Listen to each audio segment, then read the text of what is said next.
بعد اختي سعاد ما حدا يطلب. في العافيه ان شاء الله، في العافيه. قول الله اخي ابو قاسم، قول الله. الاكل على قد المحبه اخي. الله يديم علينا الجمعة يا حق. امين يا رب العالمين. شو ابو عصام؟ ما بدنا نفرح بعصام ومعتز؟ شوف اخي ابو قاسم، معتز ما راح جوزه قبل ما جوز عصام، وعصام ما راح جوزه قبل ما يختم الكار. شو بقى عصام؟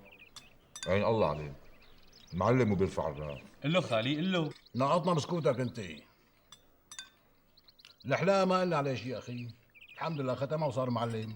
نختم له بالعشرة، بس كان مداوات الناس والعطارة لسه بده فت خبز. شو هالحكي الزهري؟ معناتها ما رح نفرح فيه ليصير عمره 25 سنة. حلا بقى حلا. والله انا اللي عندي قلته، الباقي هو شطارته بقى.